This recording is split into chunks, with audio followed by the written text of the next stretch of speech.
biggest problem, it seems to me, is the fear about this animal.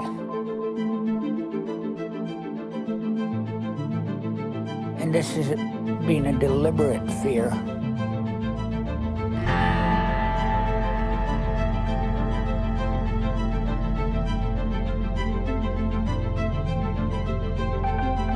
There is a culture that we built out about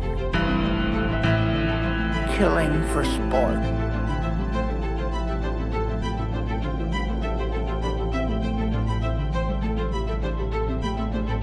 We have to decide which we want.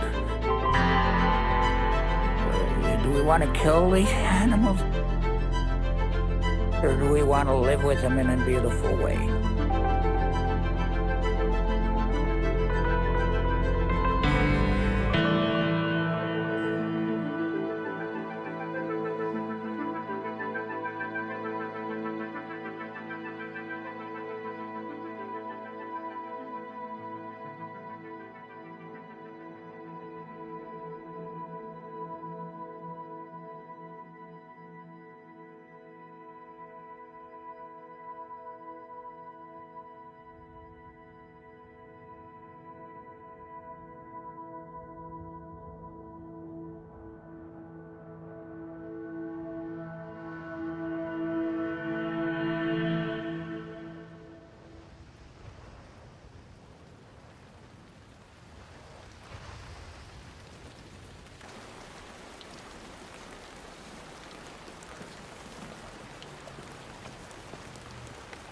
I learned about the trophy hunt through an organization called Pacific Wild, who have been actively organizing against the hunt for years.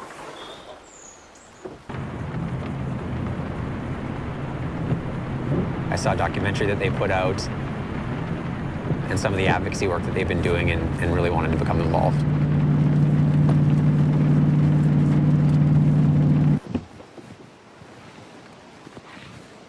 We're in the West Kootenays to monitor, document, and expose the trophy hunting of grizzly bears.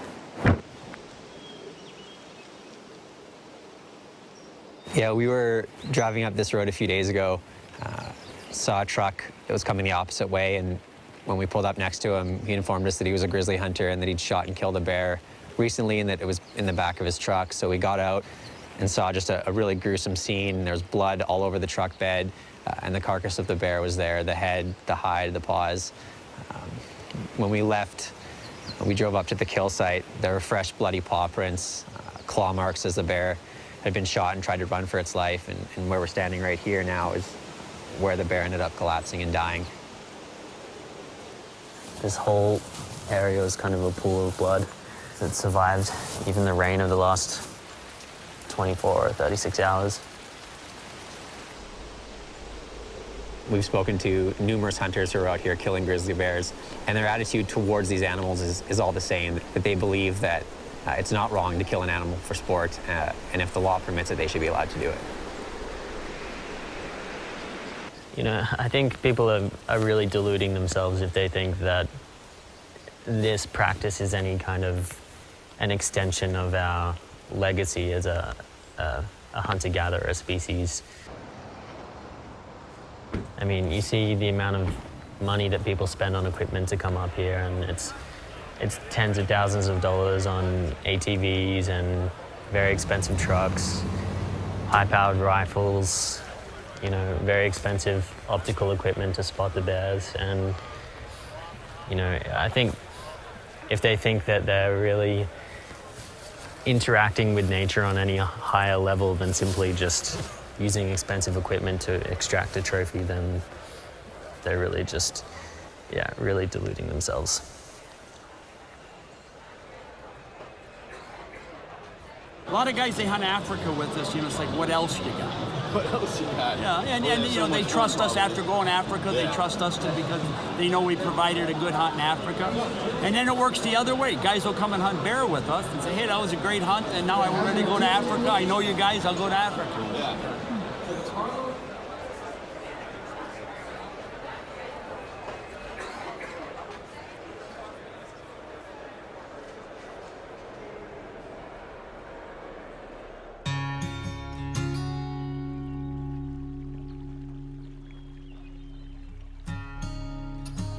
I was raised a hunter.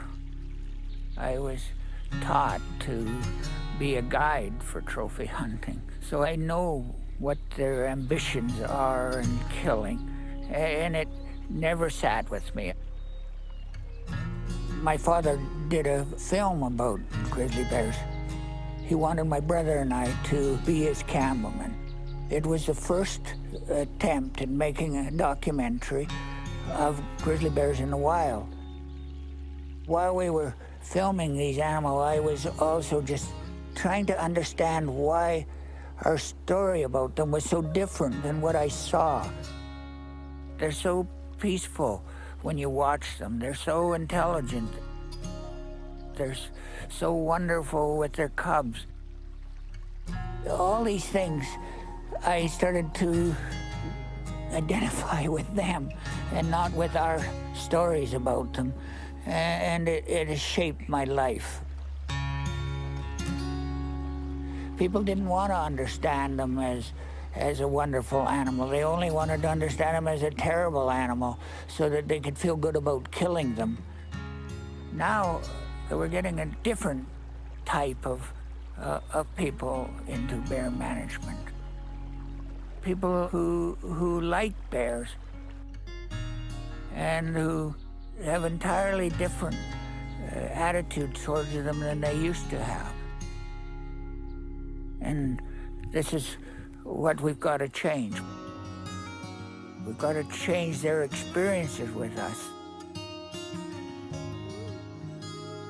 Now that people are going out and seeing these animals, it's harder for the rhetoric that they're killers that want to kill us every time they get a chance.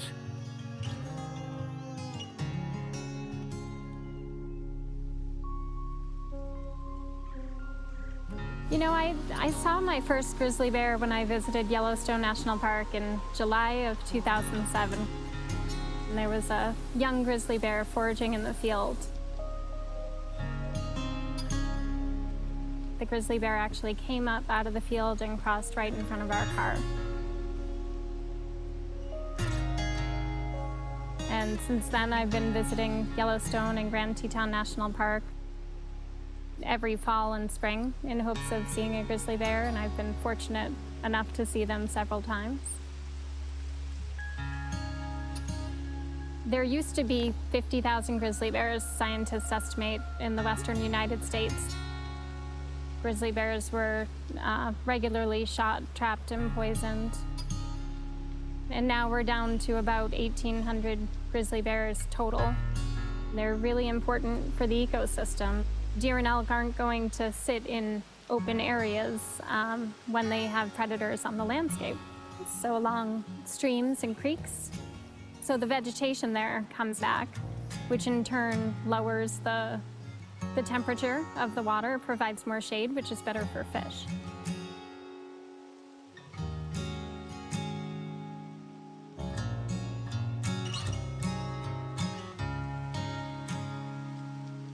We were looking at a total, scientists estimate, of less than 150 bears in and around Yellowstone in 1975. And now we're looking at an estimated population of over 700 bears, which is great. I think without the protections of the Endangered Species Act, bears never would have reached this population. Once grizzly bears are removed from the Endangered Species Act, the states of Idaho, Montana, and Wyoming will manage grizzly bears and indicated that they will allow trophy hunting. And we're nervous about what that will look like. Shoot him again, dude. Get ready, get another one ready. You hit him both times. He's spinning. Hurry, hurry, he's up, he's up.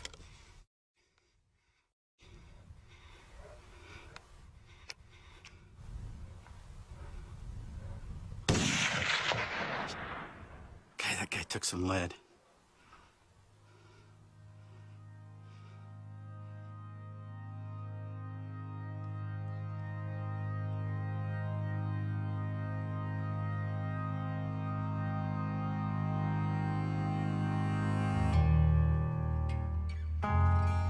I've been doing the war thing for several years. There were times when I was totally burnt out and I just needed to get away from it all. And Canada became my kind of refuge for that, I guess. It became a sort of an oasis of calm and sanity and getting away from all the things that I was working in. My wife, then my girlfriend, Kristen, and I came to Winnipeg. I got a job with the Globe and Mail. And then one day we just took a trip out here in a beaten up old camper van and we saw this place, Grizzly Bear Ranch, and we thought, this is where we want to be, this is where we want to live, this is our dream. So when we moved here, we knew that there were bears around, but we didn't, no, we didn't have any experience and we didn't really think about what that meant. We were camping and she went off to the washroom and I was standing around and this little black bear came out of the bush, and I have to say it wasn't very big. And I looked at it, and even after sort of 12 years as a war correspondent, I just felt absolute total terror. And I turned around and ran as fast as I could in the other direction. And so that was my first meeting with a bear.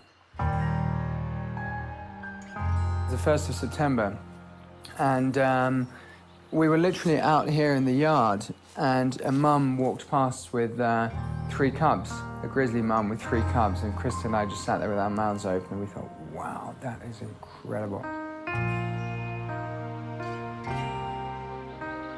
And we looked at them and we thought, well, if it's incredible for us, maybe it's incredible for a lot of other people too. So that's where the idea came from. I think what we offer here is something that's slightly wilder and slightly less predictable. You're not standing in a sort of an area that's fenced off or guarded off, or whatever, viewing them. You're moving through their landscape. We had a bear called Apple, and we basically grew our business around her. When we could, we saw other bears too, certainly, but she was our kind of mainstay. Last year, she was shot on an $80 tag by a resident hunter. So the hundreds and hundreds of thousands of dollars that we bring in every year to British Columbia has been put in jeopardy because of an $80 tag. In another case, somebody shot a grizzly bear just up the road. They put the skin on top of their car and drove through town with it. And I realized that it's just unfair on my guests to take them out in a situation where there are other people out there who are trying to shoot the animals that they are trying to view. Given the incidents that we've had, the clashes with hunters, we have closed our business in the spring.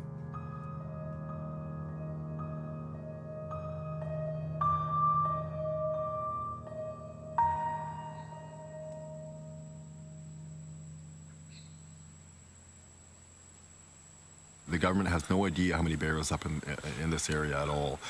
They sit in their office in Victoria, look at these habitat models, and they base population based on what they're seeing on their computer screen. There's huge gaps in the data. And the province continues to hand out all these tags, and so we've been trying to work at stopping the trophy hunt. I've been working out here for the last 16, 17 years, a lot of it around bears, and in all my time I've never seen any government bear biologists out here.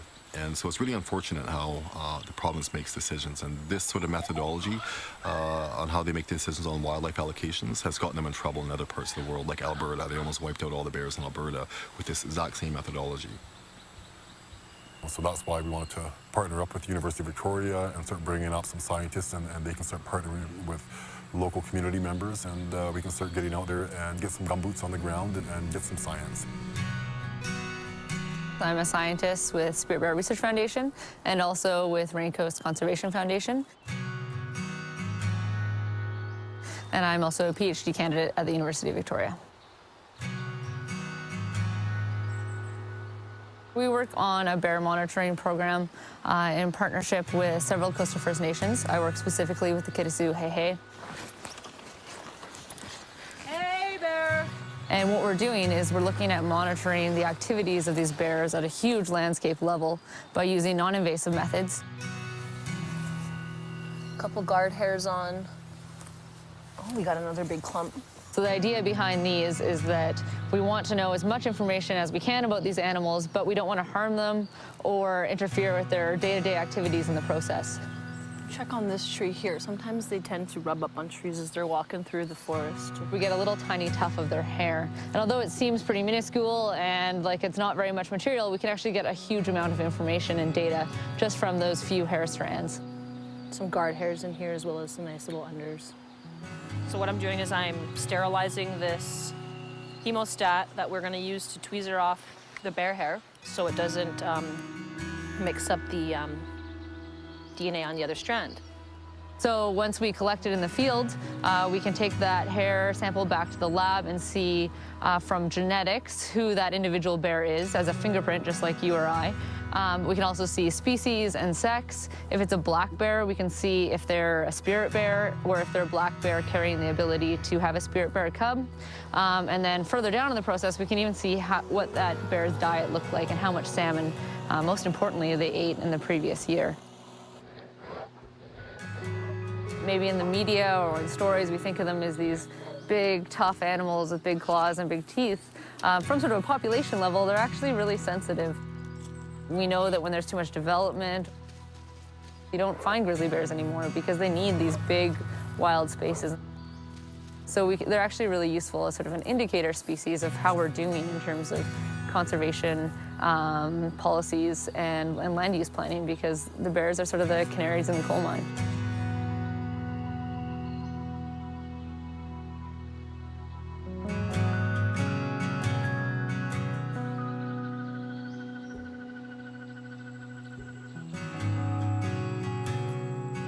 For the novel scent, we use a different scent each round, and this time we're using loganberry. A bear's great sense of smell, you can smell up to 7 kilometers away. So we put this up so that it broadcasts the smell and they can smell it, and we'll lure them to our sites. Well, one of the most important pieces is we're working with the next generation of decision makers. Folks that know this landscape the best, that know the streams they're talking about when they see it in an Excel data sheet. That those are the people that we need to be collaborating with, and science needs to be going to, so that they have the best available data to make their decisions.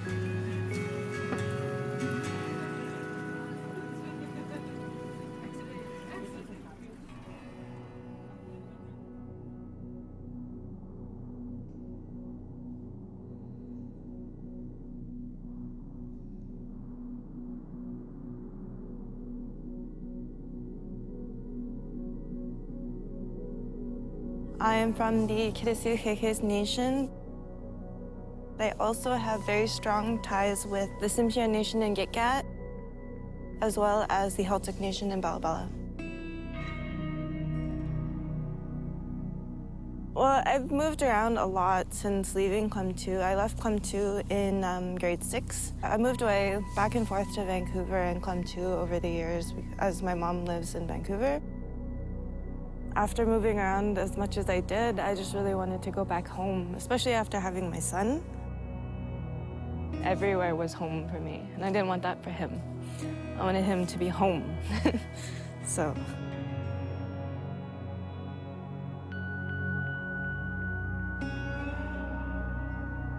I got the Indigenous Laws research position. I was like, this is what I'm here to do. I'm here to relearn everything about my territory, my home. I'm relearning everything all over again because I took it for granted when I was younger. I got to sit there for all day, every day, just going through all these stories, old interviews, like reading interviews from my grandfather, my late grandfathers who have passed on, and hearing their voices through cassette tapes. It's beautiful, and then to listen to them telling those stories and just remember being a child sitting at his feet listening to those stories. In the bear mother story, they go berry picking, and the young lady picks the first 3 berries, and her elder tells her to throw them back. Don't keep those ones, you have to throw them back, because those are for the bears too. You take all of them, what are they gonna eat? They speak of bears as equals to us, because what are they if they're not?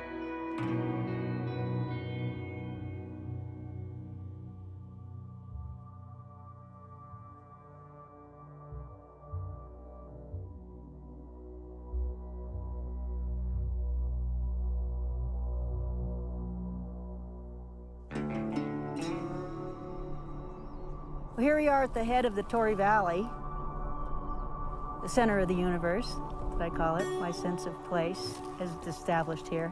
And it's one of the most beautiful areas of the Rocky Mountains. And when I came here 41 years ago, it was the year that the grizzly bear was listed in the Yellowstone area. My grandfather had hunted with me, and he was a very Teddy Roosevelt type. He even looked like him. And he and I were kindred spirits, for sure. And I think it's very important, part of the lifestyle here in the West. 1976, I went for a pack trip, and we called it the Pack Trip of Independence because it was 200 years after America's independence. We went up to Yellowstone, so the entire summer and fall, we were in the mountains, and we saw bears up there. It was a really special time. We decided, well, this is how you could do an outfitting business. Go out for 30 days at a time, and we'll have a great time. Yellowstone is pretty much the heart of wildlife in the West. It's like this huge repository of wildlife. We realized how valuable that wildlife is to this local economy, but also to the ecological economy of Yellowstone. One of the things that we feel privileged for is to only allow hunting on a sustainable basis. So sustenance hunting versus trophy hunting is what we promote. What I heard about a guy recently shooting a bear and then just skinning it out and leaving it, I was horrified that the callousness of a hunter that was just shooting that bear, black bear in this case, for its hide. You know, it's just a trophy hunt. And we just thought, what's the point here? Why shoot these animals? Why have someone who just wants to carry a grizzly bear hide and head home? This is a totally different type of hunting than we see than folks putting food on the table. You can go online and search for videos of grizzly bears being shot 3 or 4 times before they die. Hit him again, hit him. Hit him, hit him. I've been taught since a child, like, you don't kill anything unless you're gonna eat it. I know resident hunters pride themselves on conservation and more of a sustenance hunt, but they shoot grizzly bears, which they don't eat. Nobody eats them. If you're killing it for the way it looks, and you're putting a head on the wall, a rug on the floor, that's trophy hunting. Most of their ideas, they're unpredictable, they're dangerous. If they lose fear, is an excuse to kill them.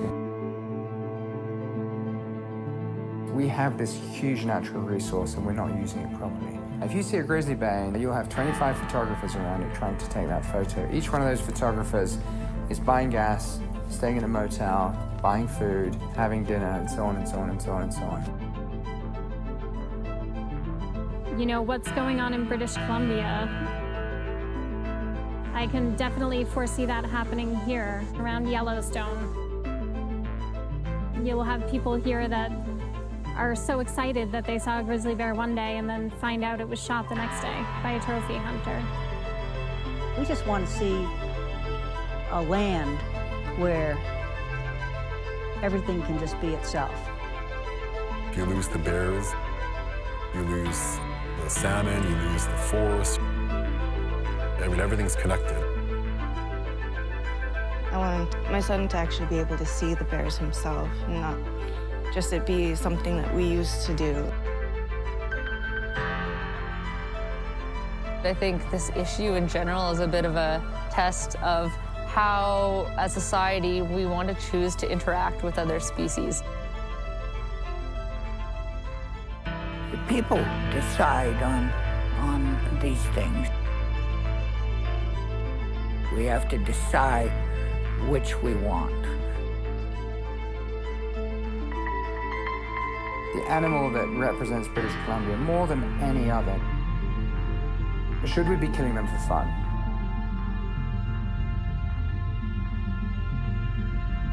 Should we be killing them for sport?